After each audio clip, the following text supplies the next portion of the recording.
share my screen. Okay, good to know I'm recorded. Let's see if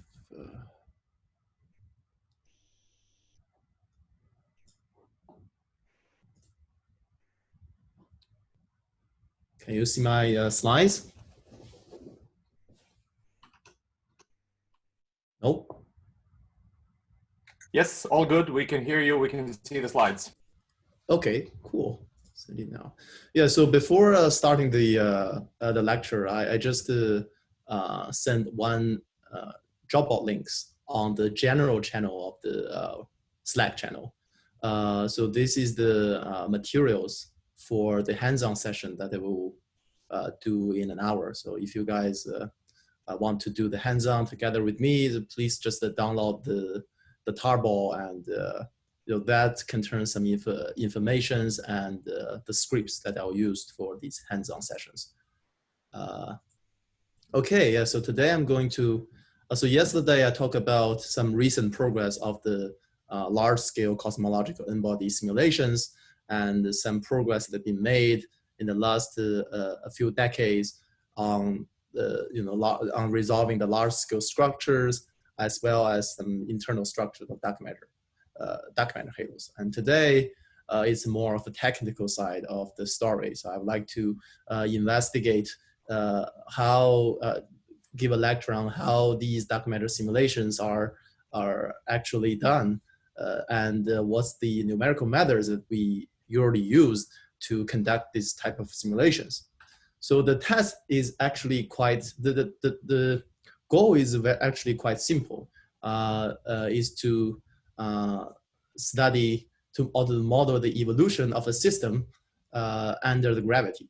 For example, for our context of a cosmological n-body simulation, I'd like to study the dynamics of so many dark matter particles under the influence of gravity in the universe. So the question is then, how do we efficiently simulate this type of system? And first, I'd like to start with some mathematical foundations of this type of problem.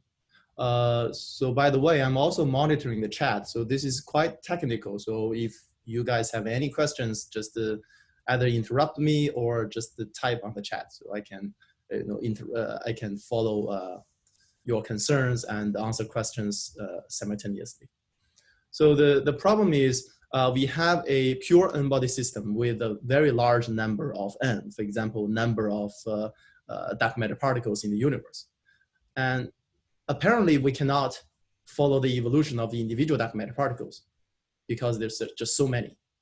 And so this problem is similar to when we do the statistical mechanics. We cannot follow the trajectory of the individual atoms. But fortunately, we don't need to do that because what we really want is the summary statistics of the ensemble average of this system. It's the same thing that we don't need to follow the trajectory of individual n-body points in our simulations. What we really want is to describe the system in a statistical way. So here I define the system in a so-called distribution function, which is a probability density distribution in the 6D phase space, in basically 3 dimension in the real space and 3 dimension in the velocity space. So this is 6D dimensional space. So this basically describes what's the probability of finding the dark matter particles in the phase space. So the dynamical evolution of the system, of the n-body system, can then be described by so-called the Boltzmann equation. And if we consider what does it mean by this equation, it is basically saying that the phase space is the phase space distribution of this f will change with time because of the shift in velocity, shift in the real space because of velocity, and because of the shift in velocity space because of acceleration. And then there's another term on the right-hand side, which summarizes the encountering rate between individual subparticles, between individual n-body particles. So this basically summarizes the two-body interactions. that can cause the evolution of the whole system. And so then there are questions saying that whether do we need to consider this collisional term when we are doing n-body simulations. So when we are trying to evaluate how important this collisional term is that contribute to the Boltzmann equation, then one thing that we really want to do is to evaluate the time scale of the collision in these n-body systems. So I won't go through the details of how to derive the relaxation time of n-body system, but so this is quite kind of a known result from the stellar dynamics or galactic dynamics, basically saying that the relaxation time scale of the system is roughly n divided by 8 times log n times the crossing time of the system in the n-body dynamics. And this means that the relaxation time is really a function of the number of particles in the system. So let's take into account some, let's basically put some numbers into this equation and try to calculate what will be the relaxation time is for different n-body systems in our universe. One kind of a traditional way of practicing the stellar dynamics is in the globular cluster. A globular cluster is a kind of accumulations of stars that are undergo, that are self-gravitating. And if we put a number of n of the globular clusters, the number of stars in the globular clusters, which is about 10 to the 5 or 10 to the 6. Okay, wow. So, so I find there's some discussions in the chat saying that what is the crossing time and what is the relaxation time. Okay, so the crossing time of the system is basically what is the typical time scale for an n-body particle that cross the whole system. So which is basically the size of the system divided by a typical velocity of the n-body particles within the system. And this is the kind of a crossing time. And the relaxation time is basically a time scale so that the two-body relaxation is a time scale that the collision between different subparticles, the time scale that can change the dynamical state of the system because of the collision, the individual collision of the n-body particles within the system. So it is a time scale that basically characterize whether the two-body collisions in the system is important or not to change the whole phase space structures of the system. So when, so I really don't have time to dig into the derivation of it, but if you're interested in, there's rich references to derive this equation, for example, in Binney Tremaine's Galactic Dynamics book. And so here I just want to plug in some numbers. So for example, for globular clusters, the number of stars in this star cluster system is about 10 to the 5. And the crossing time for the system is, as I said, is a size of the star cluster divided by the velocity dispersion of this cluster. The size of the global cluster is around a few parsec, and the velocity dispersion is a few kilometers per second. So this gives a crossing time of this system around 1 million years. And if we then evaluate the relaxation time, and we find that these globular clusters can have a relaxation less than 1 giga-year. This means, and given the age of this globular cluster system, which is very, very old, and this means that within the lifetime of globular clusters, this two-body relaxation really have enough time to change the dynamical structures of globular clusters. So if we want to solve the dynamics of a globular cluster system, then we truly need to consider the two-body interactions in this stellar dynamic system. So if we want to solve this equation to solve the dynamic of globular clusters, we need to solve this full equation, this full Fokker-Polanyi equation. And on another extreme, what about the the n-body dynamics that we are interested in when we are doing dynamics of dark matter in the cosmological simulations. For example, we can estimate that the number of dark matter particles in the galaxy. So if you assume that we still don't know what the dark matter particle is, but there are some candidates. For example, there's candidates called WIMP that have a so-called this rest energy about 100 GeV, which is sort of potential candidates for the dark matter particles. And we can estimate that for our Milky Way size galaxy around 10 to the 12 solar mass, then our galaxy will essentially contains 10 to the 67 number of dark matter particles. And this is enormous. And so, without a doubt, we find that the relaxation timescale for the dark matter particles in our galaxy or in the cosmological simulations should be much, much, much longer than the Hubble time. This means that the two-body relaxations and the two-body collisions of the dark matter particles between each other is not important.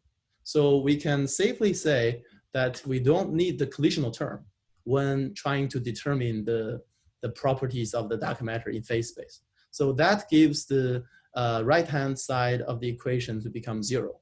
And this is so-called the Flusov equation. And then this means that if we want to truly study the phase space evolution of the n-body simulations, especially in terms of the cosmological simulations of dark matter distribution, we can just solve this Flusov equation in 60 phase space and together with the time evolution. As I said before, because we don't need to consider the two-body interaction and the scattering term, this means that the underlying assumption is that the dark matter particles do not scatter locally, but move smoothly under the collective gravitational potential that are produced by the whole sea of dark matter particles. So another question, sorry, what's the mass energy scale? Yeah, so the WIMP's candidates, I'm not the expert, but the people talk about this dark matter particle candidate that have 100 GeV, and these 100 GeV you can just convert it into mass, and then you can estimate that it is about so for example 100 GeV is roughly speaking the mass is similar to the mass of 100 protons, because a proton rest mass is about less than 1 GeV. And then you can calculate the total number of dark matter particles. Hopefully this can answer your question. Oh. Okay, cool. So then, the problem comes to solving this Flusov equation in 60 phase space. And let's, so, this is a very technical thing. And this Poisson Flusov equation is just an ordinary equation, ordinary partial differential equation. And we actually know how to solve it. But the issue is, if we think about more about this equation, this is a 6-dimension partial differential equation. And in practice, we can just estimate how much computing power we need to fully solve this equation in phase space. I find there's another question. What will be the difference if we assume dark matter has self-interaction? Yeah, that's actually a good point. So if you have a self-interaction, then you need to estimate what's the time scale for this self-interaction, and then you need to modify this equation so that these dark matter particles, they're not collisionless, but they are kind of a collision now. So I may talk a little bit about this, self-interacting dark matter model tomorrow on the session of beyond n-body and beyond lambda CDM. But I don't know if I have time to do that. Yeah, but that's a very good point. That if there's a strong self-interaction between dark matter particles, then this collisionless assumption is not valid anymore. Yeah, but now we all assume that the dark matter only interact with each other through gravity. Okay, so let's try to evaluate how hard it can be to solve this philosophy equation in 6 dimensions. Can we, another question, can we use similar collisional dynamics as we do for normal stellar and the galactic dynamics? I'll go back to that. I'll go back to that in about 3 or 4 slides. Just to be patient a little bit. Yeah, so let's first talk about solving this philosophy equation. And so we know that there are 7 independent variables for each n-body particles. For each kind of elements of the phase space element. So 3 coordinates, 3 velocity, and the time.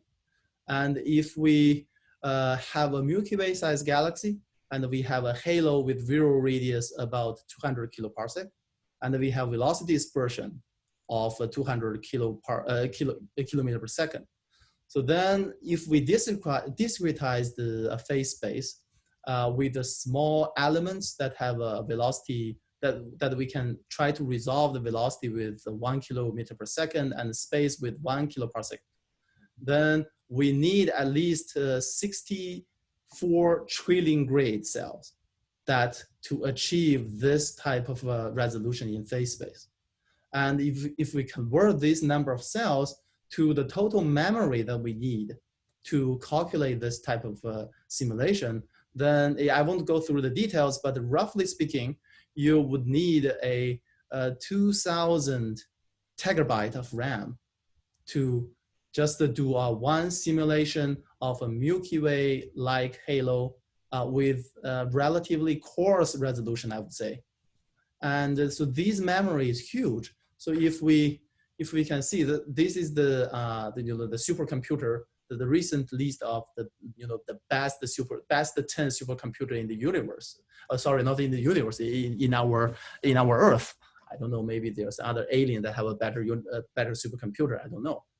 But here is a 10 best supercomputer on Earth, and so you can see that if we want to do this one tiny simulation of a Milky Way-sized galaxy using the philosophy equation, by solving the philosophy equation, we basically need the whole summit or Syria supercomputer to achieve this goal.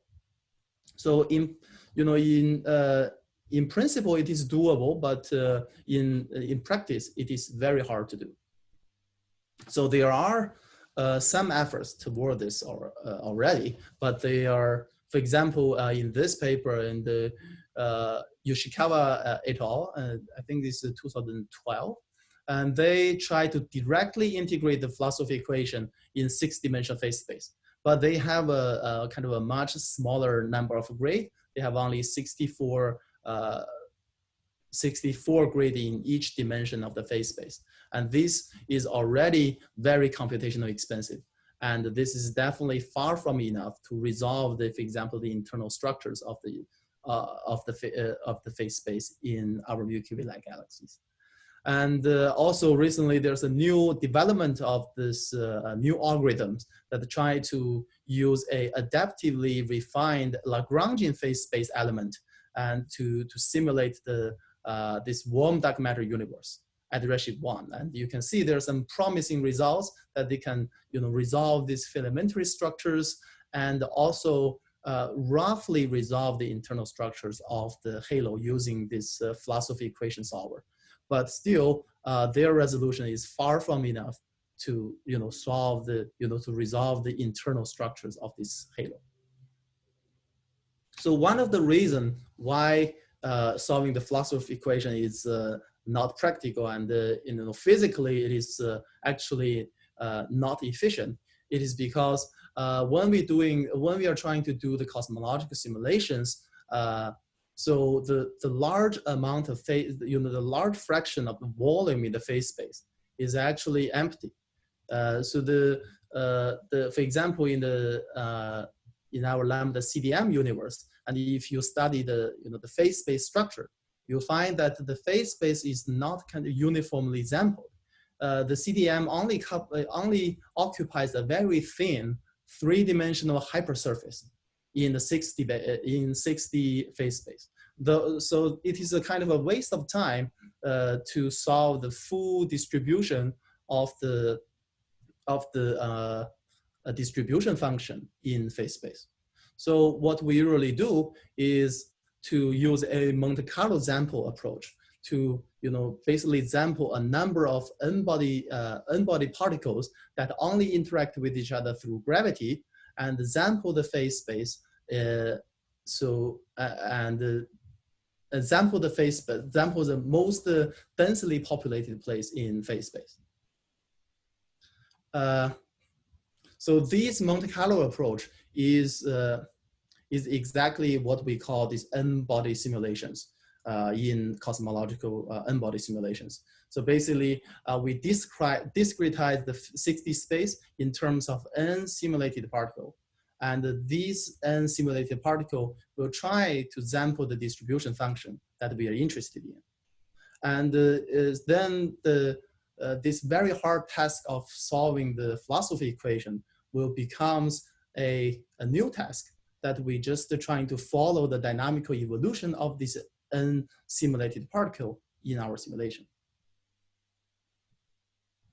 Another question, what is the mathematical basis for occupying a 3D hypersurface in 60 space? This is the kind of a numerical experiment. I think I can show you some of the references. For example, Volkswagen 2008, who do this practice, who try to investigate the phase space structures in the real lambda CDM simulations. And what they find is that indeed most of the phase space is empty, and most of the information is actually in this 3D hypersurface. So I can later show you some of the references about this. Okay, then so the test become even more simpler. Is we want to follow the dynamical evolution of the n number of dark matter or n-bodies particles in the framework of this Monte Carlo approach. So essentially, we are trying to solve these equations for each individual dark matter particles. So first, this is basically the equation of motion of a specific particle in the simulation. This acceleration is due to gravity. This is simple. And then another question that we need to do is to evaluate the collective gravitational potential that has been produced by this n-body, this n number of particles. Another question, let's see. But what has to be due to the feature of the equation of motion, right? That's a follow-up of your previous answer. Which question exactly? Sorry. So like, what's the mathematical basis for occupying a 3D hypersurface in 60 space? You said someone demonstrated that in a simulation maybe, but it has to be due to a feature of the equation of motion. That's what I thought. Yeah, probably, but I'm not so. It is not so intuitive to me why it is it has to be exactly 3D, because for example, in the warm dark matter case, and then the phase space is kind of a more betterly sampled than the lambda CDM case. So I think this is I think it's approximate. I don't think it's exact, but correct me if I'm wrong. Yeah. Okay, thanks.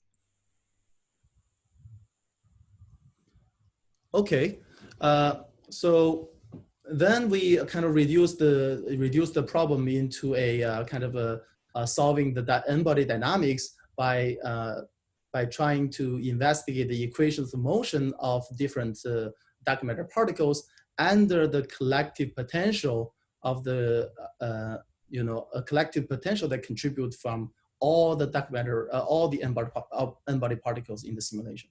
So I have to highlight a few notions. First, the number of particle in the simulation, for example, is n, is definitely much, much smaller than the real number of dark matter particles in the universe.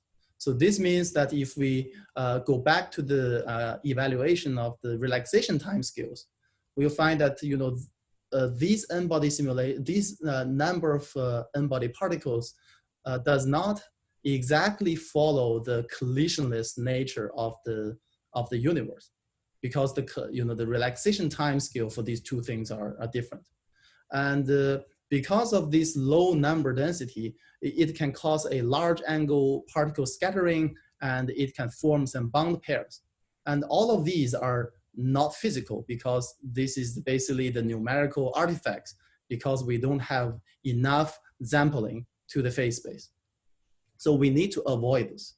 So how to avoid this is when we calculate the gravitational potential, we don't directly calculate it based on the Newtonian gravity, but we have a kind of a softening term that allows us not to have a extremely large gravitational force when two particles very close to each other, and cause this large angle scattering and the formation of bond pairs. So this softening is not used for the computational convenience to increase the efficiency of the simulation, but indeed to try to prevent the artifact that we don't have enough examples of this n-body dynamics. So I'll get back to this softening later. So then this, the question comes to how do we efficiently integrate this two equations. One is the equation of motion, and another one is the evaluation of the gravitational potential, giving a collective number of n-body particles. So I'll try to skip the equation of motion part, because this is I don't have enough time to follow the kind of the dynamical evolution of this. But most interesting thing happens to the second equation to solve basically the Poisson equation. So this seemed to be easy, because when we have a number of particles like this, if we want to study what is the gravitational potential or the gravitational force of this particle contribute from other particles. So we can just do so-called direct summation. We can sum the contribution of the gravitational force or gravitational potentials from from all the other particles. So this is straightforward, and this is very intuitive. But the issue is, if we think about the computational efficiency, for each particle, we need to have an n summation that account for the contribution from the different number of stars, a different number of n-body particles. And if we want to do it for all the particles, then the complexity, sorry, there's a missing power here. So the complexity should be on the order of n squared, because so it should be n squared. So this means that this is a very time-consuming progress. And let me go back to the question that there is someone asked. So can we use similar collisional dynamics as we do for the normal stellar and galactic dynamics? We cannot do it for the cosmology simulations, because it is too computationally expensive. For example, when people trying to do the dynamical evolution of globular clusters, people trying to use this n-body 6 code that accurately simulate the dynamics of the individual stars, within the global cluster systems. And this is actually one of the progress that they made. They put an extreme effort by doing this N-body 6, this algorithm with some GPU and CPU acceleration. And it is only in about 5 years that people are ready to simulate the global cluster dynamics using the direct summation method for a million body problem. This means that this type of simulation is so expensive that they can only sustain to simulate a million N-body particles. And that is okay for this study of global cluster dynamics or cluster dynamics, but it's definitely not enough for us to do the cosmological simulation. So we do need to make some compromise to get around with this direct summation methods. And so here, there's another demonstration that I show you on the progress of the cosmological simulations in the last 40 or 50 years. You can see that it follows this Moore's law also. You can see as the time goes on, the number of particles in different simulations grows exponentially. And so this is the Euclid flagship simulation that I mentioned yesterday. So now these type of simulation can turn 2 trillion particles already. So if we do the math, you can see that typically state-of-the-art N-body 6 simulations that use the direct summation will usually take about 2 weeks to a few weeks to do a 1 million particle simulations. And if we scale this time scale to, for example, 2 trillion particles using the n square efficiency, you'll find that to finish this simulation, the time scale that we use is already longer than the time of the age of the universe. So this is definitely not feasible. So we cannot just use this direct summation or the particle-particle or PP method to simulate the universe in our N-body simulations. But why more and more particles? Yes, exactly. So I think I briefly mentioned that in the last lecture. So why do we need so many particles? Yeah, so the goal of this cosmological simulation is I think there are twofolds.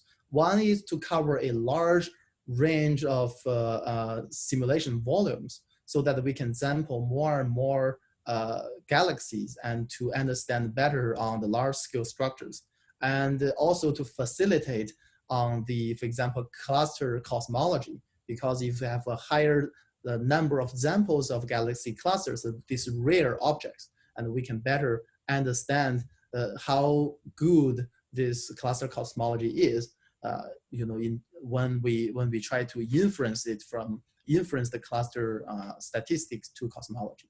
And at the same time, we want indeed to study the internal structures of the individual dark matter halos.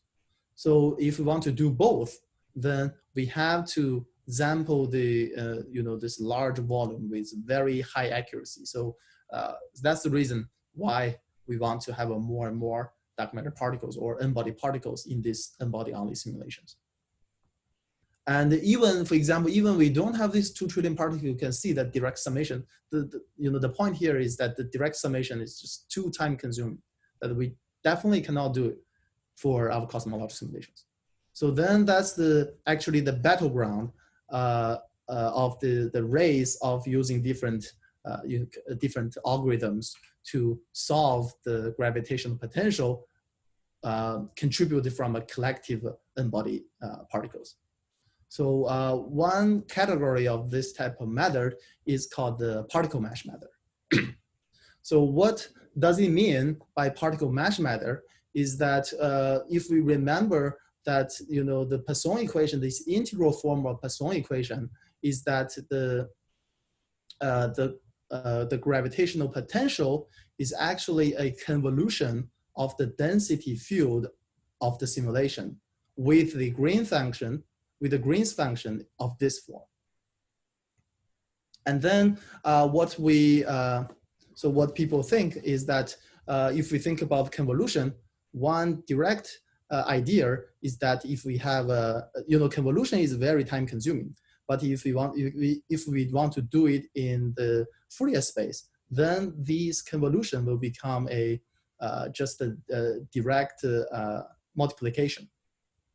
So what do people usually do is to do this to solve the Poisson equation in Fourier space.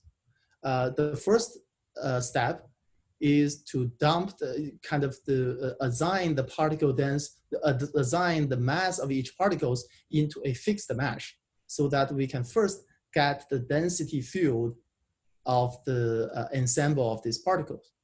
And then with this density field, we convert this density field into Fourier space by using a forward Fourier transform, so that then we can get this rho hat k. This is the density distribution in K space. And then we just multiply this density space with this Green function in K space. And then we can get the gravitational potential in K space. And now we can just convert this gravitational potential in K space and do a kind of a backward Fourier transform. And then we get this Fourier, we can get the gravitational potential in real space. So that we get around with this direct summation by working with working this problem in K space. So this is the basic idea. And once we get the potential, and we can calculate the gravitational force on the grid. So for example, now we have the gravitational potential in this 3D grids, and we can do a second order or third order interpretation, so that we can get the gravitational force that are experienced by each individual star particles in this type of algorithm.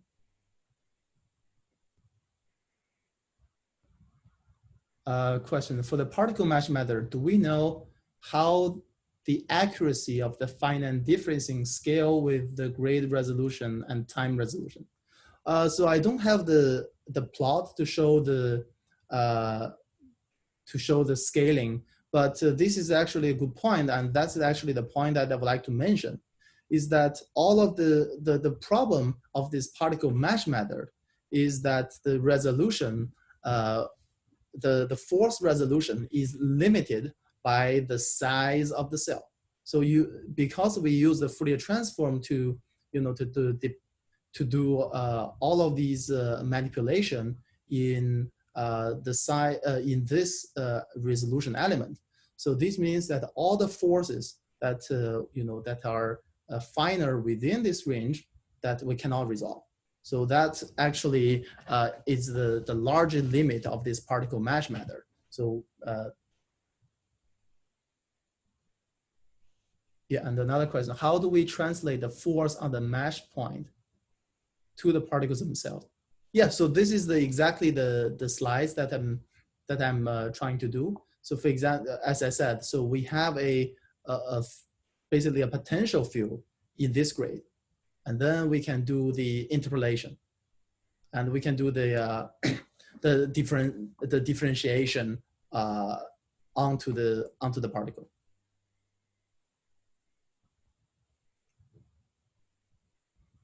So should we consider the alias effect since we sample the grid of the cell using FFT? Yes, of course. And so that's the reason that it is not trustworthy for this method if it's above the Nyquist, the Nyquist frequency. So that is all the numerical issues that basically bother this particle mesh method. And I'll discuss how to improve this type of methods.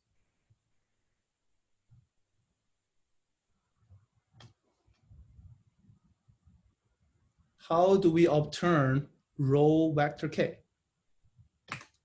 Okay, so this is a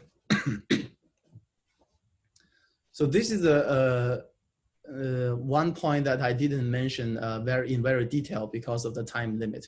So here we have a set of n-body particles. Here I show it in 2D. And then you use some methods to deposit the mass of these individual particles into the mesh so that you have a density field is rho in each cell. And you have this density field and then you do the Fourier transform and you get the rho k. Okay, I think I need to speed up because this is the kind of the most elementary methods that I need to cover. So this is the particle mesh method. And another method that people usually use is to solve this Poisson equation in the differential form. Because for the particle mesh method, people usually solve this problem in the integral form of the Poisson equation. But if you think about the other way, if we solve it in the differential form, you can see that if we consider only 1D problem, this differential form will become a kind of a discretization that depends only on the cell of the, depends on the kind of discretization of the cells in the simulation. And basically, if we know, so for this 1D case, we basically have n Poisson equations and have n unknown phi in this discretization of the real space. It basically becomes solving the Poisson equation is basically becomes solving a standard linear set of equation that have this ax equal to b form, where x is the unknown, is our discretized gravitational potential.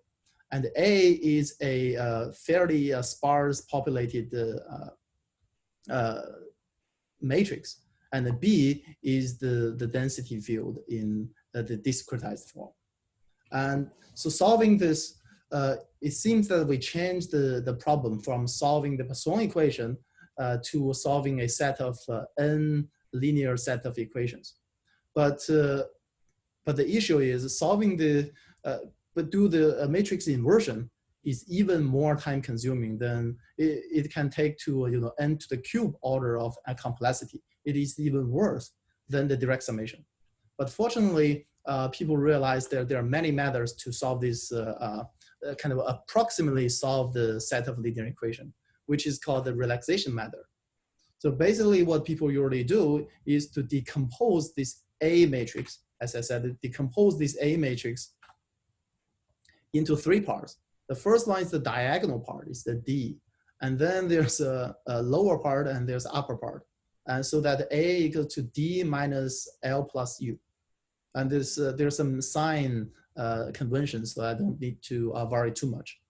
And then after some algebraic, change of size, you can see that this X can be solved in this iterative form, so that at a given time step n, you can derive the next time step. You can derive the X value for the next time step. So after the different iteration, and you can get a convergence so that xn and xn plus 1 doesn't change much. What is H? Where is H? Sorry. Oh, okay, the H. H is the size of the cells that you want to discretize.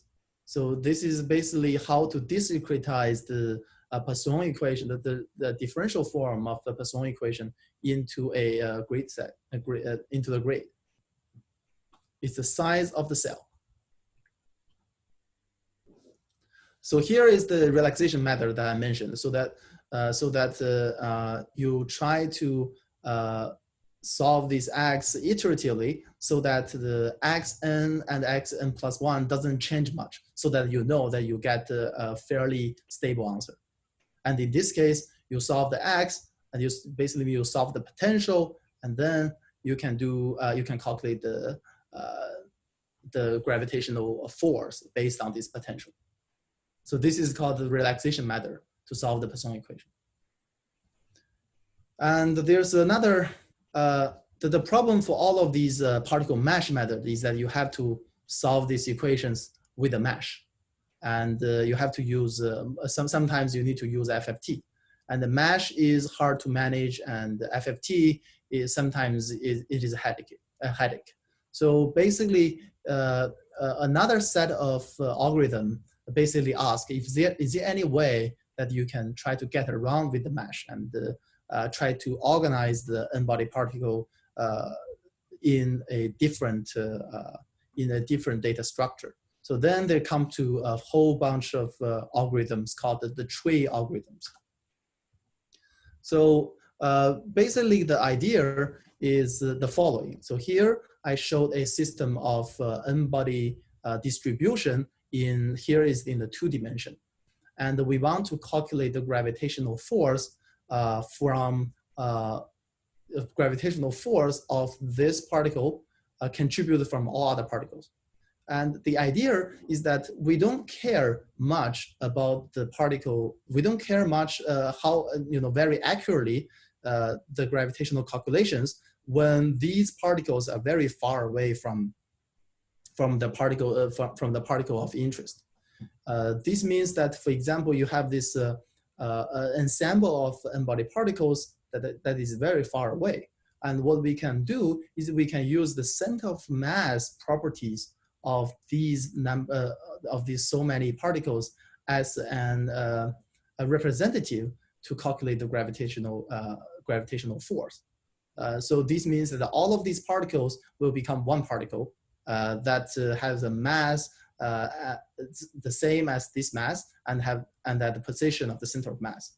So then the idea will be to organize all these particles into a tree form, into a kind of a binary tree or octree form, so that different particles are organized into the different hierarchy of the mesh level, the octree level.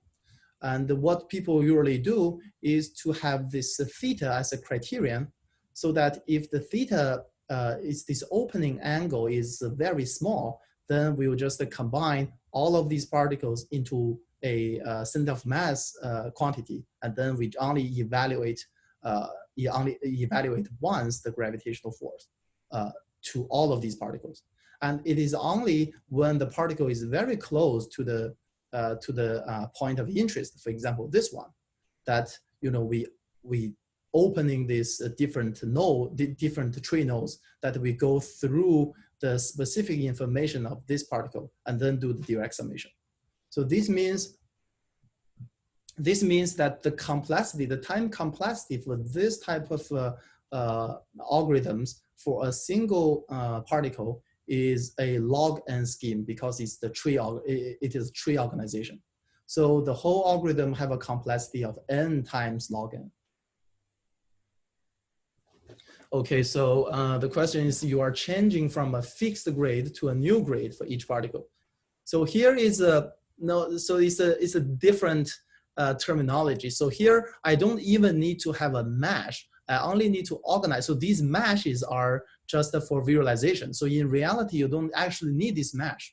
We only organize this so that so that we participate, partition the space into a different octree structure. And so this is different from moving mesh. Moving mesh is something more of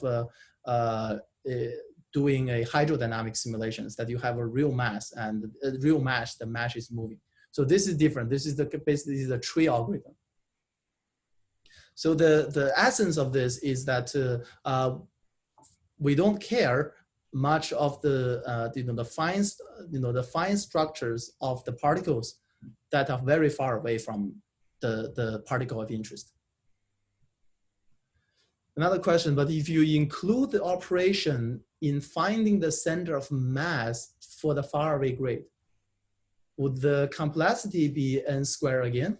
Well, this is true, but the thing is, at each time step, this tree will be only constructed once. All of these trays only constructed once. So for each particle that try to calculate the gravitational force, you first try to see, whether this whole root grid is necessary to, whether you want to open the node to study the details distribution of this particle or not. If not, you just use the properties of this, and this will only calculate it once. So this is not n squared again, because all of these center of mass properties for the tree will only be calculated once and will be used for all n particles. So another question, so we do not walk through all nodes of the tree for faraway particles and approximate them as one of the particle. Yes, so this is exactly the algorithm. And sometimes people only use the monopole approximation, but sometimes people use a quadrupole moment. This is also called this moment method. Okay, so that is another way of basically solving the gravitational n-body system. So here, I show this kind of a relationship, or I show these four different algorithms. So we have the tree that I just mentioned, and I also have this most traditional, the most intuitive one is the particle-particle method. And also we have the particle mesh method that using the Fourier transform. And also we have the particle mesh method that using the relaxation. And the modern simulation code not only, so usually employ not only one algorithms, because each of them have their own advantage and disadvantages. So the modern techniques always combine some of them together. For example, one combination is to combine this particle mesh using Fourier transform with the relaxation method. And another one is to combine this particle mesh method with the particle-particle method. And then the final one that is mostly commonly used one is to combine tree and the particle mesh method. So I'll just briefly go through how these different algorithms can be combined and facilitate with each other. So let's first talk about this particle-particle and particle mesh method. I think someone already mentioned that the most disadvantage of having the particle mesh method using Fourier transform is that the force resolution will be limited to the cell size. So this means that the structures that within this cell size cannot be accurately modeled. So this is not good, because if we think about the cosmological simulations, because of the structures are highly clustered, so we are most likely to experience the condition that most of the dark matter particles will be clustered into this most dense region, for example, to form galaxies and the galaxy clusters. So a uniform grid is definitely a uniform grid of using the particle mesh method using FFT is definitely not ideal. So what do people really do is to facilitate this with a particle-particle algorithm, so that on the grid level, all the gravitational force are calculated by the Fourier transform. But within each grid, the people then use the particle-particle method to calculate the details of the gravitational interactions within each cell. So with this method, this increased the dynamical range a lot, because this allow us to basically follow the dynamical evolution with very accurate gravitational force calculation within each cell using particle-particle method. But the problem is, for cosmological simulations, exactly the same thing that I mentioned, that typically the dark matter particles are very clustered. And if the dark matter particles are mostly clustered into small regions of this domain, then this clustering will cause a extremely slowdown of the simulation because of the particle-particle calculation. It will quickly become n squared. Another method is to combine the Fourier transform method with the relaxation method. So what do people usually do is, you have a fine grid that can be used to do, you have a root grid that can be used to do the Fourier transform method, so that you can get a general ideas of this gravitational force calculation in this grid level. And then for the places where most of the the clusters is most of the dark matter particles is clustered, and then we use so-called this adaptive mesh refinement to give a finer and finer cells to the most densely populated dark matter particle region. And within each level, we cannot use the FFT because it's usually a very irregular shape, but we can use the previously known the relaxation method to calculate the gravitational potentials at that specific level. And in this case, this gravitational potential can be calculated level by level so that you can get a better and better estimation of the gravitational potential in this case. And this is so-called the multi-grade method, and because it has a different nasty, very nasty and hierarchical structures of the cell. So, for example, modern simulations such as Ramesses and ART usually use this multi-grade method. And another combination is the so-called the Tree particle mesh method. So this is a combination of the Tree method and the particle mesh method.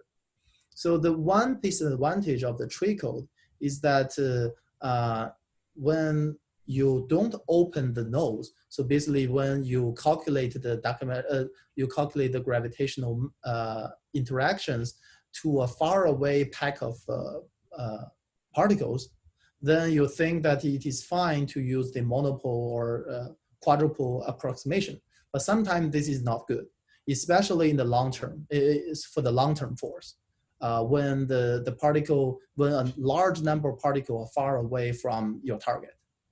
And one thing that people think about is to try to combine the tree and the particle mesh method so that the long-term gravitational force are calculated by the particle mesh method, while the tree code only deal with the short-term force. So what do people usually do?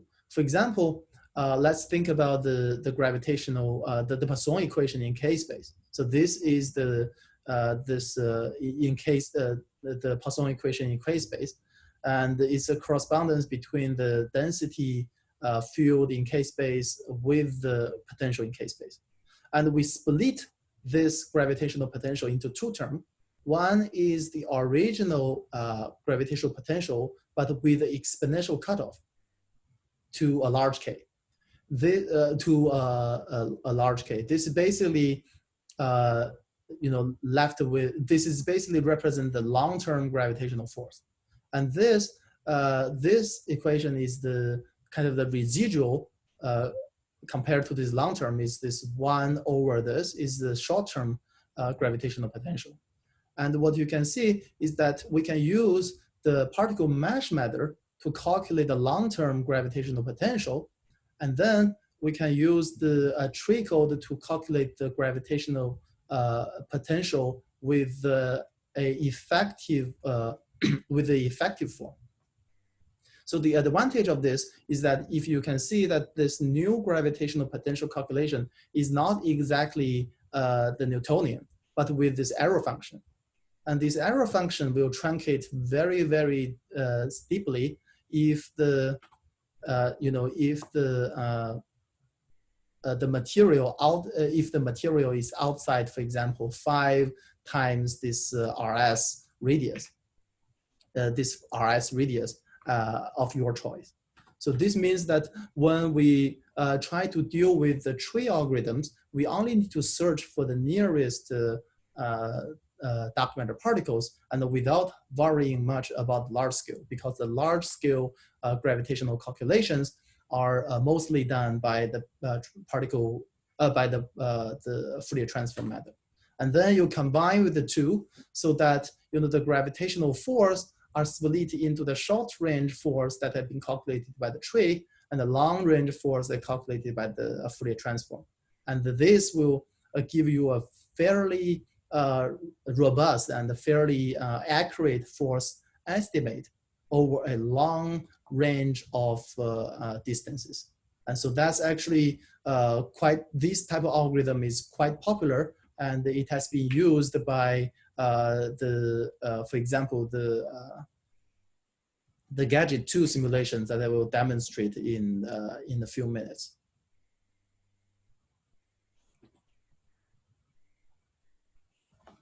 I think, so this is more of the technical details, is to how to deal with the domain decomposition, how to send the different jobs to different CPUs, because current simulations you cannot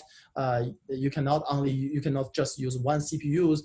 People usually do supercomputing and use thousands, even to millions of thousands to 100,000 CPU together, and to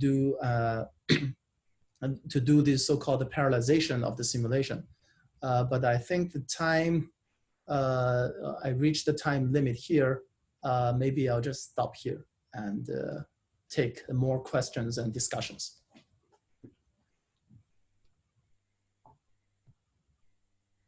So I don't follow Slack very much because it's, I don't know how to put this, the Slack message up. Let me know if you guys have more questions. Most questions were in the chat, almost all. Okay, cool. Let's see. But the tree approximation does work precisely for short range.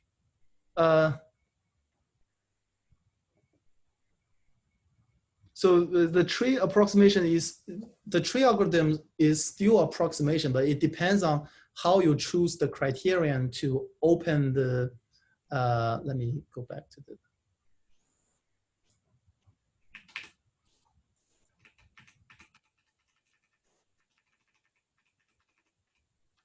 yeah, so it depends on how you use this opening angle criterion. So if you use a opening angle that is really, really restrict, this means that you still need to evaluate all these points for this particle. Then you go back to particle-particle. So in that case, it is exact. But if you have a different, the opening angle criterion, it is still an approximation.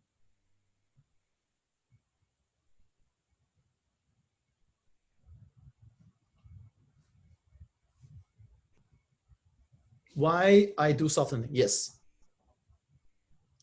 Because, so there are basically two different type of simulations, as I said. For example, if you want to do a n-body simulations to follow the dynamical evolution of a globular cluster, so that the collisions between different particles are important. So you cannot do softening at all, because especially in the simulations of globular clusters using this n-body 6, they do direct summation and they don't use any softening for the force, because in reality all of these stars in the globular cluster, they do form binaries, and also they do the scattering. This is because and these are physics, and these are real thing that happening in the globular clusters. But here we are dealing with a n-body simulation of dark matter particles, and we have, as I said, 10 to the 67 number of dark matter particles, and we cannot sample so much. And what we can only do to use a small subset of very massive dark matter particles to represent the phase space of the whole distribution of dark matter particles. So then in this case, the two-body scattering and the binaries, they are artificial. So these cannot happen because it's only because of the resolution limit. So we have to use the softening to avoid this. And this is a kind of a numerical compromise that we need to guarantee that our simulation is truly collisionless.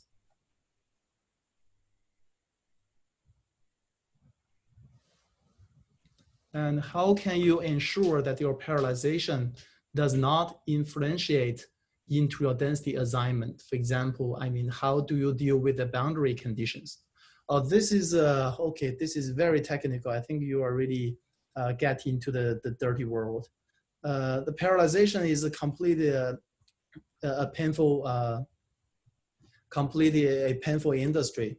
And maybe I can just briefly mention this for a few minutes. So what do people usually do is to discretize the three-dimensional space with the so-called space filling curve. One famous space filling curve is called the Peano-Hilbert curve.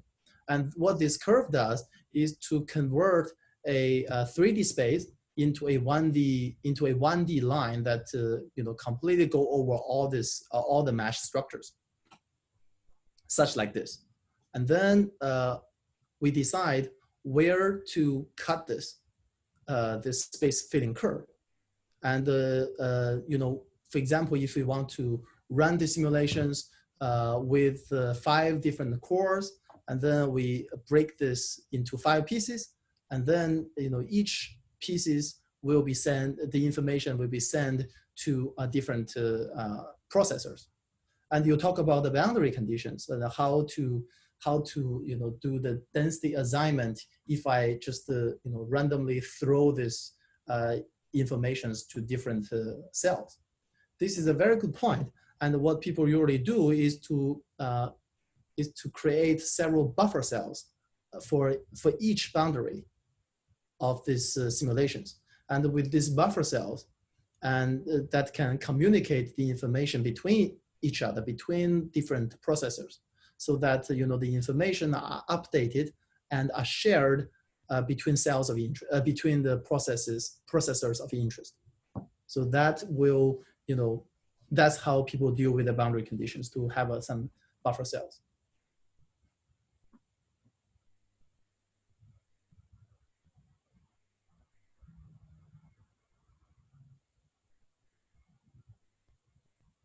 Other questions?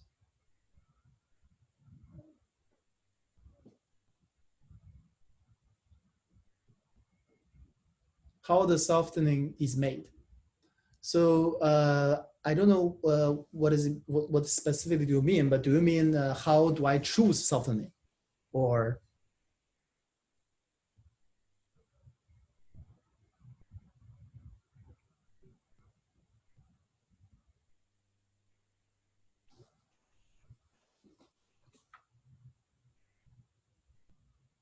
Oh, how do I smooth? Okay.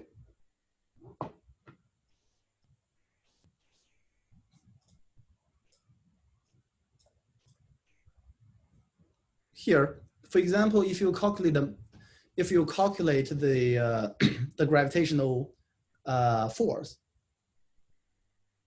if you calculate the gravitational force from this center of mass to this region, and then you do not apply for the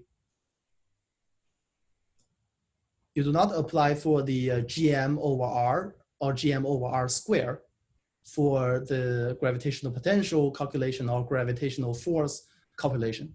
And you have these alternative form, so that you have this softening length, so that even if 2 particles get too close to each other, the gravitational force are not infinite. But with this softening, it's basically GM over the epsilon square. So that's what I mean softening.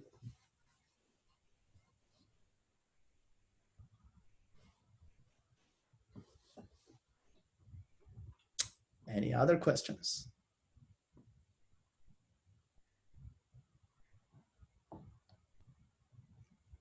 I think we are cool. I think people are maybe eager to directly go through the hands-on session.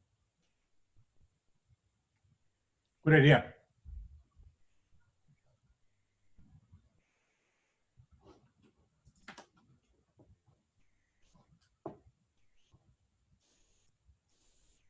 All right, so I don't know how many people are kind of ready, and so how many people, so let me maybe do the statistics. If you have already downloaded the packages that I just send you to the general channels, please raise your hand on your chat, also on your.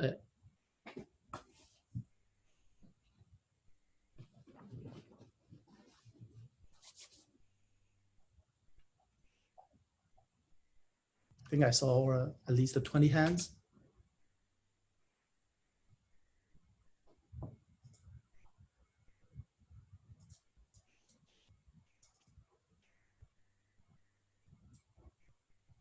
No, you don't need to worry much about the installation or running the simulation. Yeah, so I'll go through with you. I'm just asking whether you guys have already downloaded the script. So that script contains the source code of a tailored version of GADGET and the initial conditions. Let me see, the initial conditions and a few analysis script. So, okay, I think we have many people that already downloaded. That's very nice. So I'll try to share my screen of the terminal.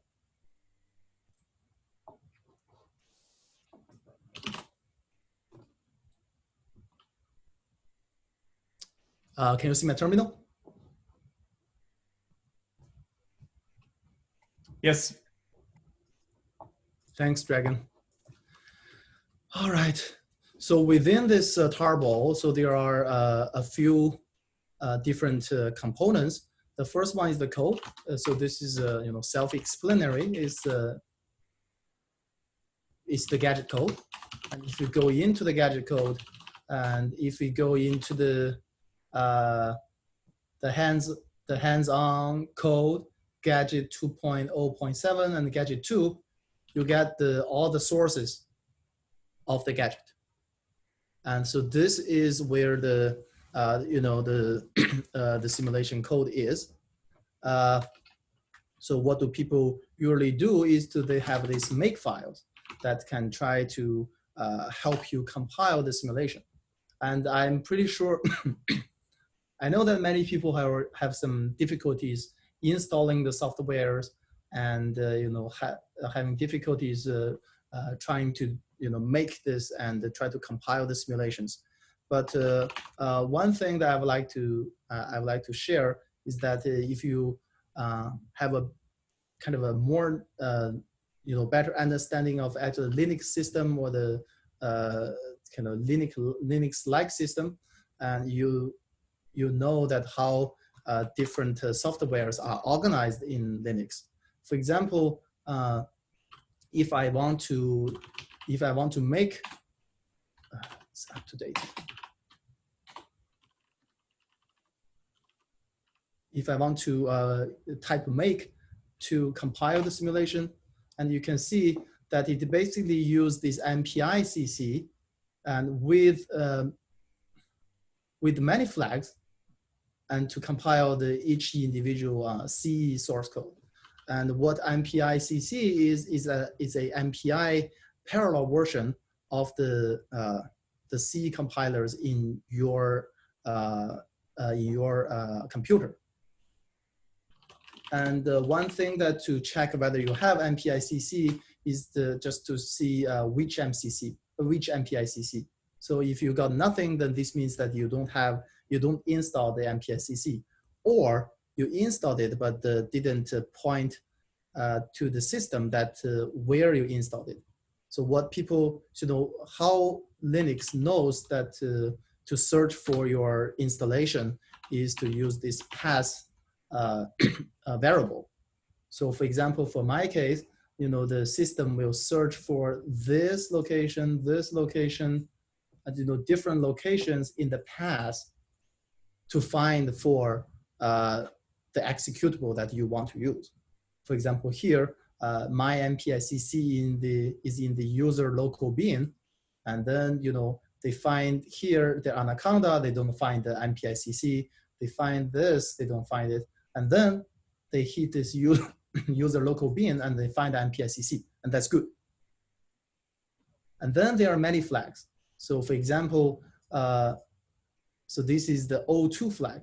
It is the flag by basically telling the C compiler to use a different optimization method. Because when you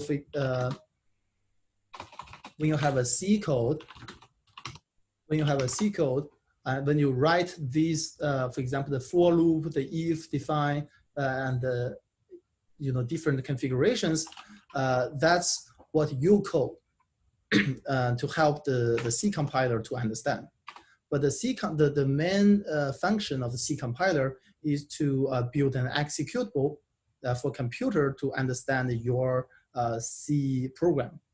And the C compiler sometimes to compress your redundant code and to accelerate your simulation code using some higher order instruction. So that is controlled by this flag. So if you use a very low level optimization, so you're kind of safer, and the simulation, the computer will follow exactly what you are coding for. But if you use a higher order optimization, the simulation will be, your code will likely be a little bit faster, but giving the risk that this optimization may misunderstood what you're coding. And also, as I said, these gadget simulations require many softwares. One is the MPSCC, and also another is the GSL. And the GSL is basically the mass library from the GNOME project. And also this FFTW, because the Gadget 2 use a tree particle match method. So as I explained before, the tree particle match PM method is basically use the Fourier transform to solve the long range force, but use the tree method to solve the short term force. So we do need the FFT. We do need the Fourier transform module, and so you need to install this. And another one is the double click your full function.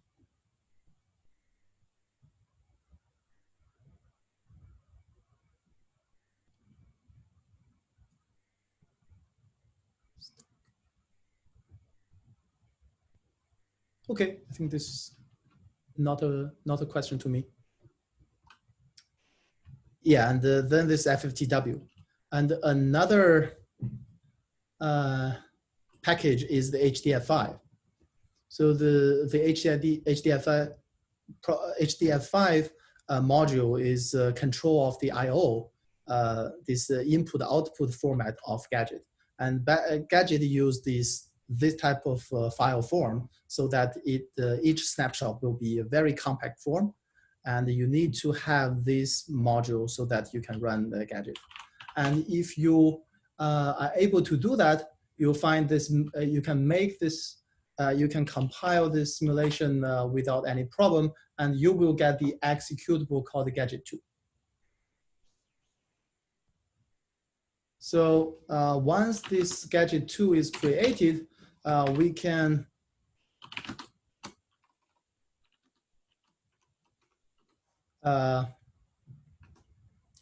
copy it to the higher level folders. Get the higher level folders so that you are let's see, let's copy this Gadget 2 into the base folder of the hands-on session.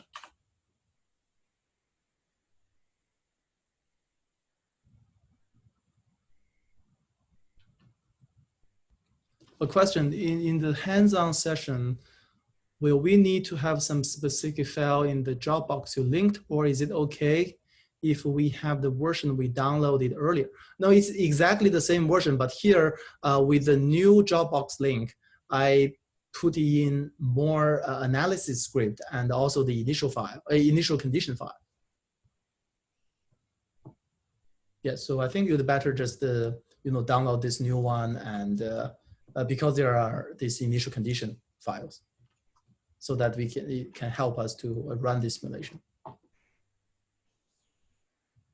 So Dragon, do you think it's a good idea that people can just feel free and talk rather than chat, because it's a Yeah, hands-on session. talking makes a lot of sense. Yes. For sure. Yeah.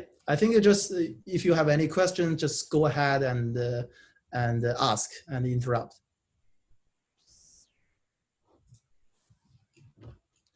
And now we are in this hands-on folder, and we have the gadget 2 executable. I don't know if you can see my cursor. So this is gadget 2 executable that I freshly generated from the makefile. And now what we are trying to do is to run the simulation. So so we use this MPI command. So this is the MPI run is a wrapper to tell the simulation that we want to use the parallel MPI to run this simulation. And with this flag called NP is a kind of a number of cores or number of processors. Here in my computer, I can use 8, and you can use 1 for safety. Otherwise, you may just blow your computer by too many processes at the same time. And then, so you need to let the MPI know which executable you want to run. So here for us is the gadget. And the gadget, this gadget executable need to know the parameters of the simulations so that they know exactly what to input into the simulation. So maybe let me go through this parameter file a little bit to give you a kind of a better understanding of what exactly does the simulation need to in terms of parameter files. So for example, here it's the location of your initial condition files. So here if you downloaded this in Dropbox, then you get these initial condition files is exactly located at this place. And then you need to have a output directory. These basically store all the output snapshots and all the these run statistics specifically in this folder. And you can change whatever you want, but this is just to let the gadget executable know where exactly do you want to store this. And then there are a whole bunch of simulation statistics, basically to see whether the energy is conserved during the simulation and what is the timing of the simulation. And then the CPU.txt is the statistics of the percentage of the CPU usage in different components of the simulation. For example, as I said, when you run the simulation, for each time step, you need to do the domain decomposition to send the different particles into different CPUs. That takes time. And you need to construct the mesh, that takes time. And you need to do the Fourier transform, that takes time. And you need to do the tree, that also takes time. And these CPU files basically tell you what is the fraction of time that has been experienced for this time step. And basically it's it's a split of the different wall time in different components. And another interesting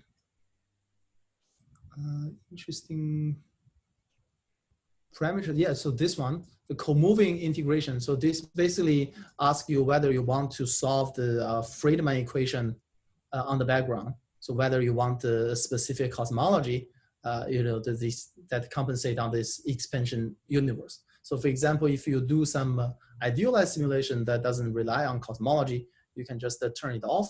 But we are now trying to simulate a cosmological simulation, so we turn it on.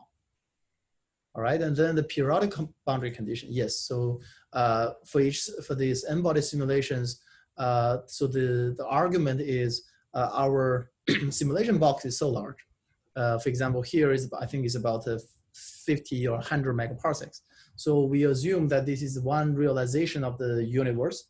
So using a periodic boundary condition is not a bad idea. So we turn it on. And the beginning time, the end time. So this basically shows what you start from which scale factor, and then you end with which scale factor. So apparently we need to, run the simulations to redshift 0. So we put the scale factor here 1 to show that. So the simulation, we want to stop the simulation at redshift 0.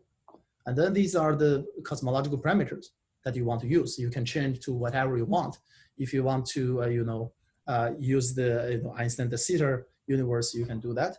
And if you want to use the WMAP values, and you can change whatever you want. And this is the Hubble parameter.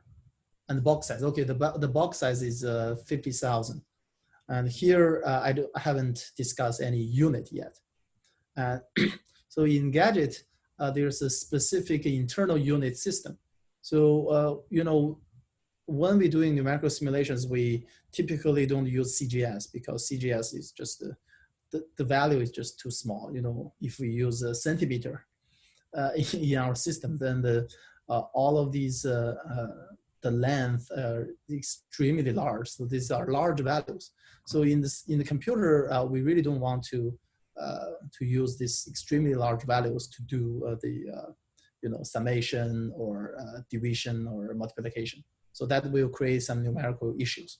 So that's the reason we want to select some reasonable suite of units in the simulation. For example, here specifically, the length unit is this value, which represent a 1 kiloparsec in terms of centimeter.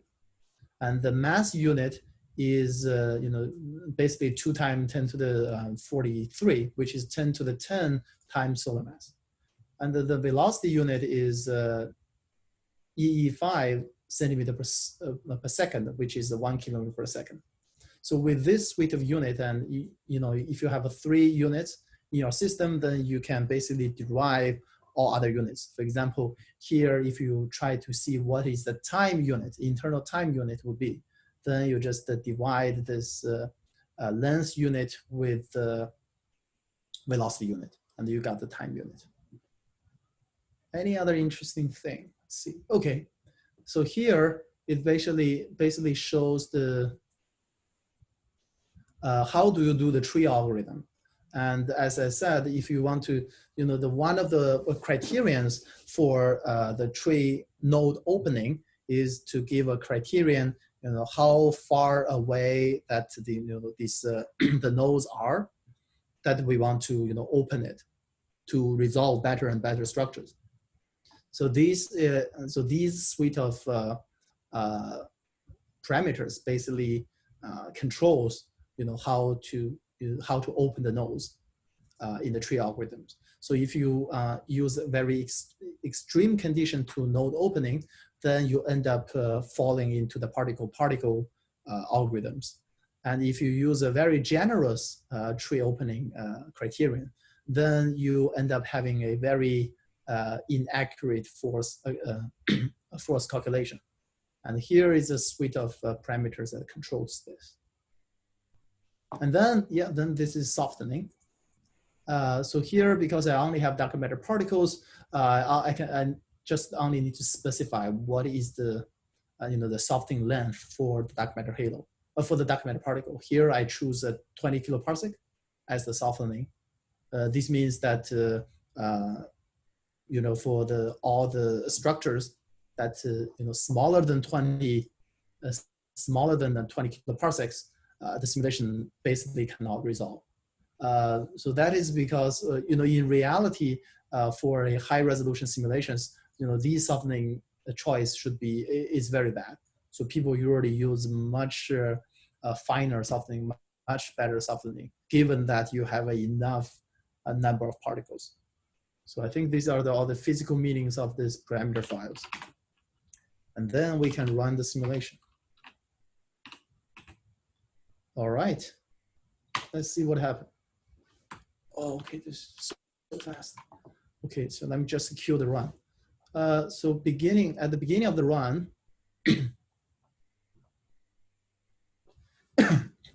it shows that this is GADGET, and you're using GADGET and you're using version 2. And then it specified how many CPUs are you using. Now I'm using 8 processors. And then it read the initial condition files. And then we start our time steps. And for each time step, for example, here, the time is 0.01, which is the scale factor of 0.01, which is redshift about 99 or 98. And what do the simulation do? The first, it do the domain decomposition that I mentioned at the very last of my lecture, is to try to decompose the whole domain into 8 different sections. And each section, the information of each section will be sent to each processor. And this is, but here the domain decomposition basically try to determine how to break the domain. And then it exchanges the information for different domains. And then, it starts to calculate the force. How does the gadget calculate the force? First, it starts a particle mesh calculation done. And then these are for the long-term force that controls the large-scale force resolution. And then for each individual dark matter particles that within each small mesh, there's a tree algorithm that to start to operate. So it first build the tree, and then it calculate the mass, calculate the force due to the tree, and then the force computation is basically summation over the particle mesh method and the tree method. And then the simulation is done. It kick the dark matter particles, and then it's this first time step is done. And then the second time step is as the same as the first one. So let's run the simulations for a bit and let the simulation to go to lower redshift, so that there are more snapshots that are created in the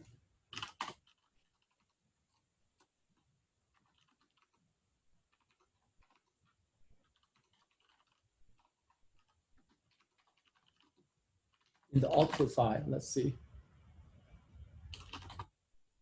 Yeah, so here in the hands-on output file, you can see there are already some fresh snapshot files that have been created.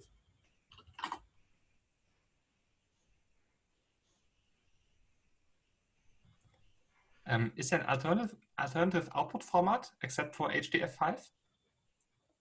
So you want to use other format, right? Yeah, because for some of us, we couldn't use HDF because we had the wrong version of the library in our system. Mm-hmm. So first, I would like to advocate HDF5. HDF5 is a very good I/O control, and it organized a very complex output into a hierarchical way, and it organized very good, and it has you can fine-tune the compression rate so that you can get a relatively small size of for the output. But if you don't want to use HDF5, I think you need to change this snap format to 1 or 2. And I think 1 is the binary. Yeah, I can confirm. 1 is the binary one. Yeah, one is the binary. But the issue is then you need to design some analysis script to read the binary, because HDF5 there are kind of rich, very rich packages in either Python or other analysis language that you can just directly get access to the content of HDF5 files. Actually, I wrote a Python script for getting the information from the binary file. I posted it a while ago on the Slack. That's fantastic. Probably in the software install forum. So you can use that for today's work. It should be okay. It worked with the galaxy collision example, so it should be fine now. Very nice. So which channel did you post this? Can you just can you find it out and then pin that message? Oh yeah, to we that can channel? ping messages up. Yeah. So that anybody who cannot get access to the HDF5 can use that analysis script. That's a very good idea.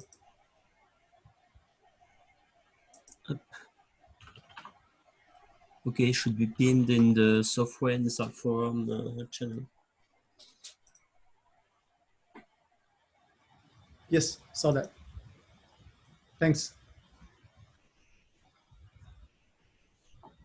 Yeah, so I think after a while, you get a, I don't know if you can see this, you get a list of snapshots from basically redshift redshift 100 all the way to redshift 0, so that you have a snapshot from 000 to snapshot 95. So these are basically the results that you will get from the initial condition. So if we dig into the content of this HDF5 file, H5, yes. And you can see that it's, you know, the organization of the HDF5 file is like a compact folder structure. And for each folder, for example, here you have people call it a group, but essentially it's a folder. And for each folder, you can have some subfolder or subgroups. And within each group or subgroups, you can have your data set. So for example, if you can, we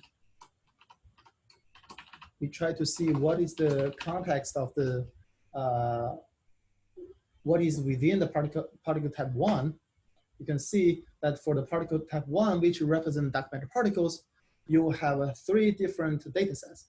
The first one is the coordinates, the second one is the particle ID, and the third one is the velocities. These basically, these are 3 different, 3 NP array, or 3 kind of array that have the information of all these 20,000, let's see, 200,000 dark matter particles in that snapshot. And for example, for the coordinate, the size of the data set is this 200,000 particles, but it has 3 columns because it's 3 dimension, and the same as velocity. And also in the header files, so there's in the header files, it basically store the basic information of the run. For example, what is the runtime parameter that did you use? For example, what is softening did you use? And all of these information are in the attribute of the header files.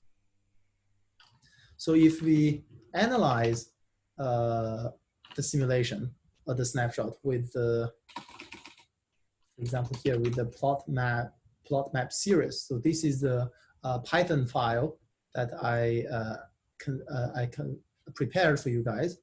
It's basically to read these snapshots and then get the position and the mass of the dark matter particles. And if we want to do a histogram of the density distribution, we can do a 2D histogram of this X and Y position. And and this is basically the dark matter density, dark matter surface density plots of that specific snapshot at the specific time. So how do we run this? Let's see if we can run this Python plot. So this is a Python plot map series, and attached with a space, and then with the snapshot number that you're interested in. And if you run this, you'll likely get a map. It's the PNG, is the picture file. And let me see if I can open this.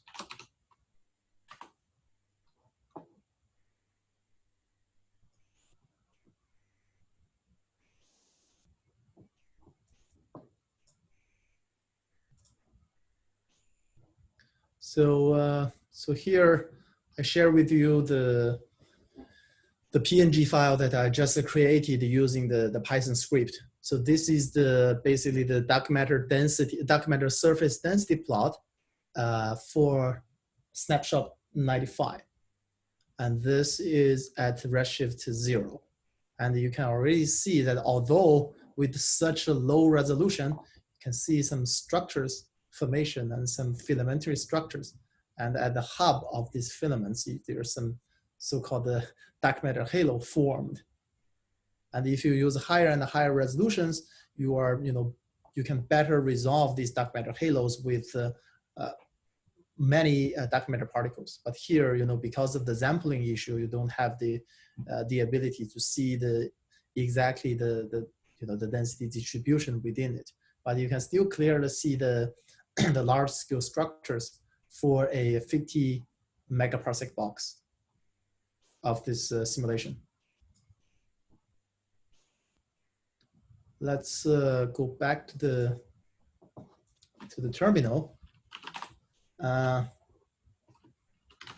example, here I have 95 different snapshots, and what I want to do is to to do the same practice and to get the density distribution of dark matters for all of these snapshots.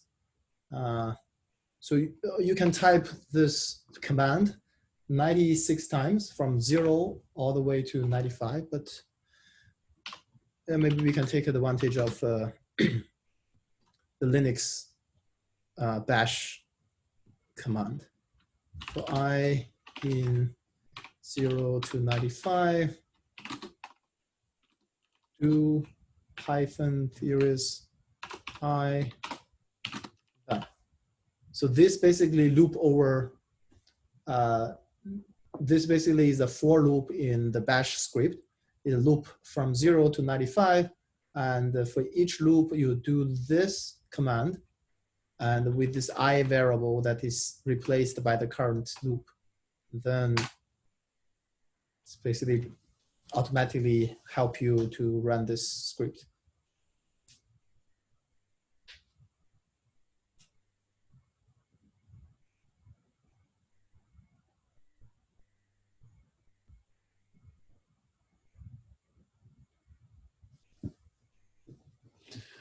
Let's see some questions. Okay, I have a Mac.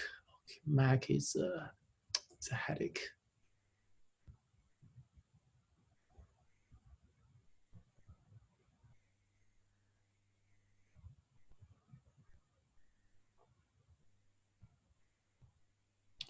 You cannot run. Yeah, don't worry about it. Let's see.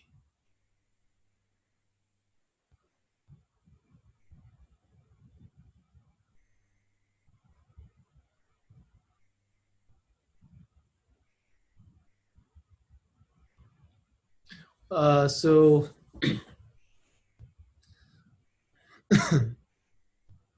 yeah, someone cannot get the MPI, open MPI. So is that possible that you try which MPI CC to see if you are really getting the MPI wrapper for your, I think in Mac it's a C-long.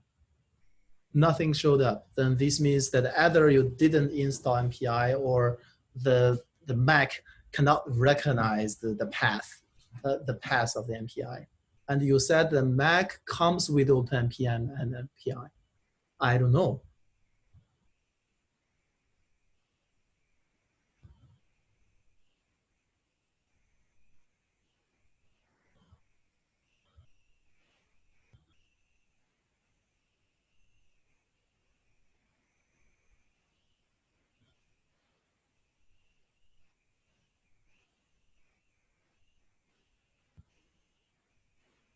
You can get Gadget yesterday, but you cannot run it today. So what did you do last night to your computer?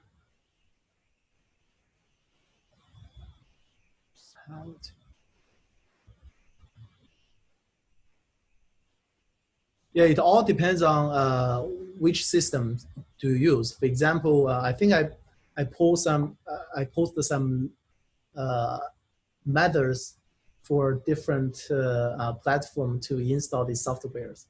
For example, if you use Mac, you can use Brew, the Homebrew or MacPort to install these packages. And for Linux, you can use, for example, the Yum or DNF for Fedora, and for Ubuntu, there's another apt-get package manager.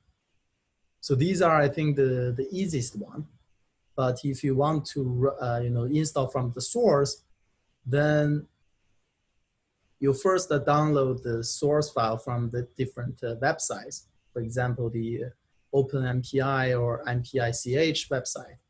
And then you need to install them from the source file.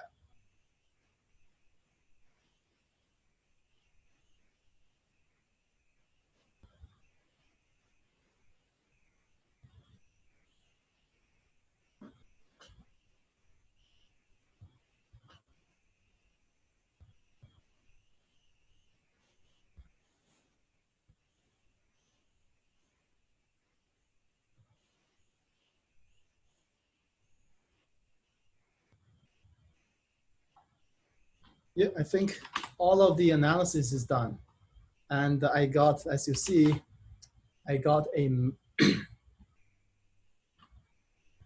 series of map.png file that are supposed to be a distribution of dark matter for that simulations. So let me rearrange it. Let me put all of these in my maps folder. Here is the maps folder.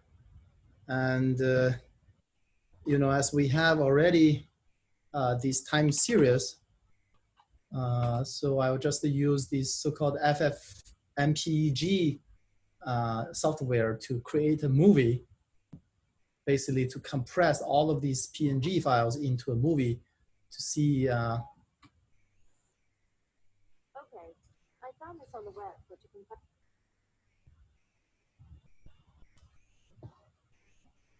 Let's see how it goes.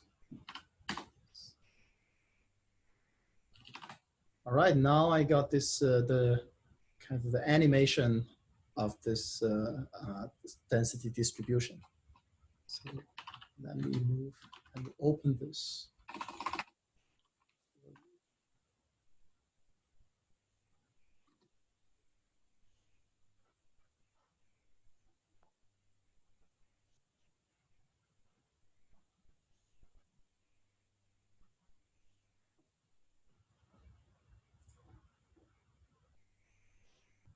Okay, so now I get this MP4 movie that is a time series of all these maps that I just generated for each individual snapshot. And I can play this movie for you. So initially the density distribution, the density contrast is very low, so that you can see that the density is fairly uniform across the whole 50 megaparsec region. And as the simulation goes on, you can see that the structures gradually form due to the gravitational interaction. And you can see that there are some filamentary structures that form. And these dense knots accrete materials along the filaments, which is exactly the hierarchical structure formation behavior. It's done.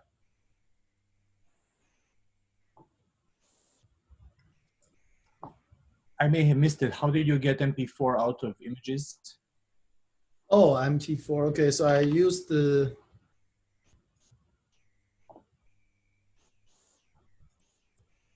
I use this software called FFmpeg. Can you see this? Oh, okay. I see. Yeah. So basically, there are some parameters. For example, the frame rate and the wide card of your PNG files, and the different encode, different output format. Oh, I wish I had this before I was preparing my lecture for this week. Okay, good to know. I did the old-fashioned GIF animation some clunky way. This would have been easier. Okay, yeah. So I think in Mac there are some fancy movie makers that you can just pull in all the PNG files, and then they, you know, the software will give you. Okay, also good to know. Yeah, maybe iMovie. My OS version. iMovie, yes, exactly. Yeah. I haven't tried it yet.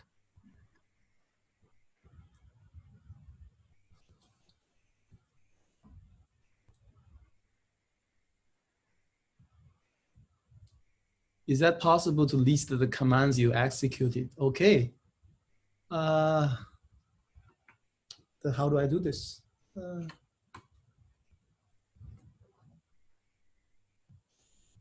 So what about if I put the some key commands in the, which one? Software install forum or general or day 3? I don't know.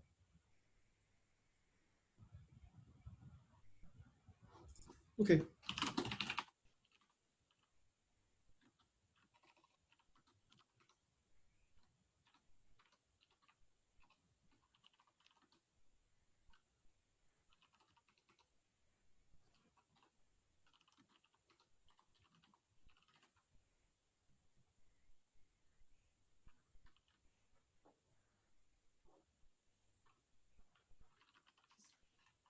There are just too many history. But I just want to use the,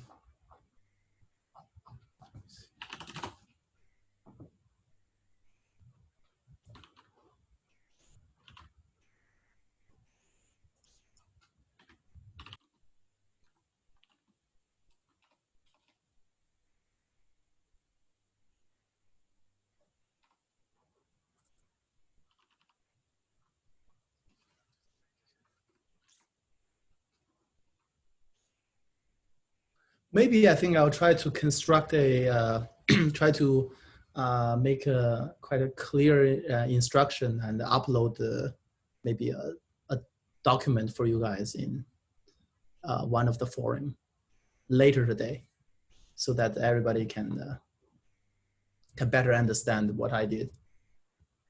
Yeah, I think that might be helpful. I just cannot do it now.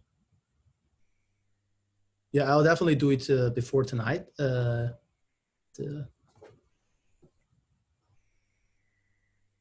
Any other immediate question besides this command history thing?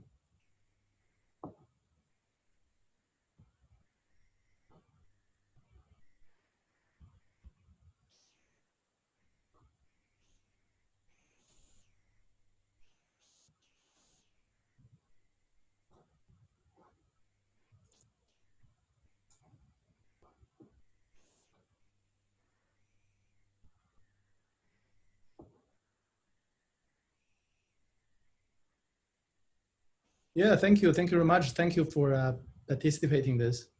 Yeah, as I said, I'll try to compile all these commands for you guys, so that people who cannot keep up with this and can try it later today. Thank you very much, Hui. Thank you. This was really nice. Whole simulation running right there in front of our eyes, and good numerical tips. I think it's great that you made this hands-on. I think other students are helping students, I see, in terms of debugging and setting things up. So that's progressing. Thank you. Thank everybody. I think well, we wrap up for today. I'll leave the session on if people want to hang out. I will personally leave, but I will leave the session on. And